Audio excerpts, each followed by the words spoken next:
shouted Daniel. It was a reflex, involuntary, and in that instant he could see the immediate future, the consequence of what was about to happen. He knew it involved huge risk to himself, now, here, and afterwards. They looked round, saw him. One pulled a knife, the blade flashing in a pool of light from the street lamps of the Quai de Query. The wielder of the baseball bat had broad shoulders and muscular arms, tattooed with coiling black snakes. The weapons showed this was not a chance encounter. He remembered the media uproar and police frustration over the riverbank muggers who had been ambushing late-night drunken party-goers recently. They formed a crescent. Young men, barely in their 20s, full of confidence. He knew at that age the fierce, irrational drive of ego and peer pressure, and that they were going to attack him in unison now. He felt the burden of his age, the muscle memory his body had lost, about to be pitted against the imminent violence. One bellowed a war cry, a primitive sound spurring them to action. He felt the rush of adrenaline. He hit the one with the snake arms first, the biggest. His timing was poor, the blow without power or momentum. The knife-wielder stabbed at him, lightning fast. He was too slow pulling back, and the blade raked across his rib-cage. A fist hit his throat, another his cheekbone, hard blows. He shuddered, staggered. He was going to die there tonight. Snake Arms raised the baseball bat, the others moving back to make room for the blow. Daniel stepped forward, desperate, hit him with a fist against the temple, hard and solid. The blow made a sick, hollow sound like a watermelon hitting the ground.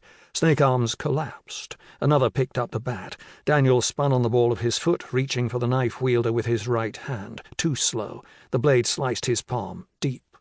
He grabbed again, grasping the man's wrist with his left hand, pulled him closer, violently, smashing his right palm full on the nose, the momentum upward and forward. Knife-man staggered back onto the ground and sat, keening in pain. Daniel felt warmth, blood streaming from his palm and seeping down his side from the rib wound. Two men jumped onto his back. He rushed backwards and violently smashed one into a tree trunk with his full weight behind it. He heard the man's ribs crack, felt his arms loosen around his neck, but the other man hit him from behind, fist against his ear, another blow to his neck. The fifth man, bearded face twisted in hatred and rage, rushed at him with a baseball bat. Daniel turned, trying to use the one on his back as a shield. It didn't work. The bat hit him on the thick flesh of his right shoulder, bounced off and smacked painfully into his ear. Now blood streamed down his neck as well. Something came loose inside him. Rage that stripped away the rust and resistance of years, the restraints and barriers so long and carefully kept in place.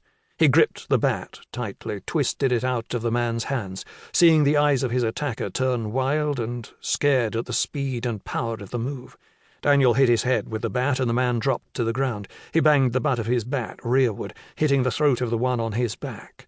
The strangling arm around his neck released. He swiveled, the man shielding himself with a forearm. He swung the bat, breaking radius and ulna. A sharp, high shriek released into the night. Footsteps behind him, and just in time he saw Knife Man, his face blooded, eyes staring, the blade coming up from below. Daniel jumped backwards and struck out. One strong movement. The tip of the bat struck the knife hand, the weapon flew high and dropped into the grass. He stepped forward and jammed the bat into the man's belly, spun around, but there was nobody left with any fight. He had to get away. There would be consequences. Some of the muggers were seriously injured. He walked across to the woman. She was sitting on the ground, gazing at him. He realized she was older than he'd thought.